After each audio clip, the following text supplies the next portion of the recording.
Well, this is what it sounded like along a stretch of highway between Prince George and Prince Rupert earlier this week. Right there. Now, people lined the road, holding signs and beating drums and shouting. They're focused on a few vehicles that had left Haida Gwaii. All of this began after the death of a Haida Gwaii man, and police say Luke Pearson was killed in a targeted hit and run. Now, the response to his death by his nation and others across the province has kicked off a province-wide movement, and it's drawn attention to the challenges First Nations are facing around addictions in their communities. Now, for a closer look at this story, we're joined by Wamish Hamilton. He is CBC's Indigenous Affairs reporter with us. Good morning to you, Wamish. Good morning, Stephen. Thank you for having me on. Thanks for taking the time with us. Now, let's just start at the beginning here and tell me what happened to prompt this situation. Well, essentially, this stems from the hit and run death of Luke Pearson on April 23rd in Skidegate. So the accused in that matter is Skidegate resident Tyson Young. And prior to this, tension had been building in the community around Young's family. Terry Tiji, the elected regional chief of the BC Assembly of First Nations, and other demonstrators have all said the family was believed to have been involved with dealing drugs in the community. And it has to be said that police haven't verified those claims, and they've encouraged people to leave the family alone. The band council their frustration and anger towards the family over the drug issue and the killing of Mr. Pearson boiled over quickly after that. The family was banished from Haida Gwaii, from their houses, from the village. As they departed, Facebook video shows excavators tearing down their houses. Wow. People praying and throwing rocks through the houses' windows. This essentially underlined the message that the people aren't wanted there and weren't welcome back. And this caught fire with the community itself, but beyond as well, to other First Nations communities and other First Nations people through social media. Okay, and what is behind this response from the community in Haida Gwaii then? It's a soup of things. There's several ingredients: fear, anger, frustration, helplessness in the face of the drug issue and trying to deal with the drug issue. It isn't just chief and council that feels these things. It's why it felt throughout the wider community. Because essentially, every Indigenous life has been touched by this. What has the nation said publicly in the wake of this? I mean, banishing a family and burning down their homes, I mean, that's unheard of as far as I know. Tearing down their homes. Or tearing down their home, thank you. Yeah, with an excavator. Banishment isn't unknown in the Indigenous community. It's an old tradition that stems back before colonization. Remember, there was an intact culture here before others arrived. Yeah. And it had its way of dealing with things. Banishment was one of them. It's not entirely unknown. Essentially, the community has said that they've talked about the tragedy and the death of Mr. Pearson and how this has brought their community together. It's galvanized it. Mm-hmm. So that the community being the businesses, people, police, families, and they don't say it, but the hard part of this essentially is over now. The banishment, the tearing the houses down, and their focus now is the funeral. From what I've listened to, they're a very traditional people, so they're going to want to focus on grieving, healing, supporting, and adhering to their cultural code when it comes to death, which is probably the most serious of issues Indigenous people deal with culturally and traditionally. And we also know that the issue of drugs and addictions is particularly prevalent and difficult in Indigenous communities. It is. In my time as a reporter, this is one of the most challenging, if not the most challenging issue Indigenous communities, leadership, and people face. It's so pervasive and widespread that there isn't a community or an Indigenous life that hasn't been untouched by this disruption. It's got its roots. I mentioned the stem of this incident, but the roots of this essentially go back to the trauma and intergenerational trauma of residential schools. It serves like the fuel on the forest floor during forest fire season.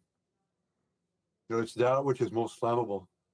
If it's not tended to and cleared out, your cause, all that needs then is a spark, some spark, any spark. Hmm. Drugs are today, in my time reporting it, drugs are today what alcohol was in the past. And it's the most serious thing faced by Indigenous people right now. Hmm. You always see the numbers, right? We always report on the numbers. Those numbers are important. Indigenous people are always overrepresented in the deaths due to overdoses, Yeah. alcoholism. It's a constant challenge, but it must be said that while we applaud, the council in Skidegate and the community can applaud the effort of kicking the dealers out and choking off the drug supply, if you're not fixing why people were self-medicating to begin with and taking drugs, then you're not addressing the real problem. Yeah. And how have other nations reacted to this, Wamish? Well, social media spread word of this. It's the smoke signal of the modern times. It's signal to other First Nations what's happened in real time. The evidence of this can be seen by the droves of people, essentially along the route that the Banish family was driving. Hmm. They're passing through communities where droves of Indigenous people would come out in support of the banishment, but also in abeyance of that old traditional banishment law, and that are part of that law being that you can't help banished people. So the families essentially were being refused lodging, food, gas, Well, the various communities along the route. and now you've got somebody there, a hereditary chief of the Wet'suwet'en Nation, who actually witnessed the caravan. Is that right? He did. He and his wife witnessed a caravan driving through their community and by, and he had this to say. After he was arrested, the community decided that they had enough of it. It was a drug related incident, and the family that was being exiled out of their community dealt a lot of drugs in the community and harmed a lot of people over the years. So the people had enough of it and they exiled them. And all the communities, all the communities up and down, all the communities up and down the highway can relate to that. We know how it feels to bury our young people, and it's happening far too often. And this movement just really caught the hearts of so many of our communities because we don't want to be burying our people anymore. And so, once again, that was Smulgulgem, who's a hereditary chief of the Wet'suwet'en Nation. Now, Wamish, what do you make of the RCMP's statement that this response is, in their words, bordering on criminal harassment? I would be curious to know what they're telling the people in the caravan about why people are reacting like this. They're not just doing this because they're bored and have nothing better to do. This is being fueled by a larger purpose, but what is that? Why are they doing it? I'd be curious what they're saying to them. I'm just curious because, as you said off the top, Terry TG, says that the family is believed to be involved in dealing drugs in the community.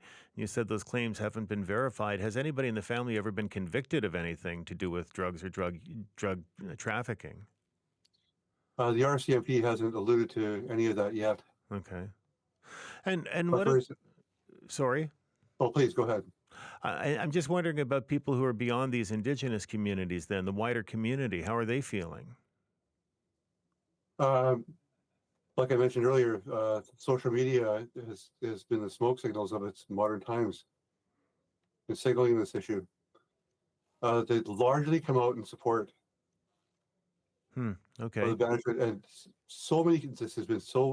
issue problem has been so widespread and so pervasive in Indigenous life. I mean, those numbers tell a story. The overrepresentation. Yeah. And so what happens next to this family and their former community? Where is this family going? Several destinations have been mentioned, but they haven't landed in their destination, wherever they're going just yet. I think they're still en route and still driving. Last I checked social media. Even when they arrive there, though, their trip might be over, but the journey isn't over yet, I don't think. Something's been started here. Can't put a face or a description to it, but something's started. I don't see the end of it in sight just yet. Wamish, we appreciate your time this morning. Thank you so much. Thank you for having had me on. Okay, you take care. Bye-bye. That's Wamish Hamilton, CBC's Indigenous Affairs reporter, who works with us out of Vancouver.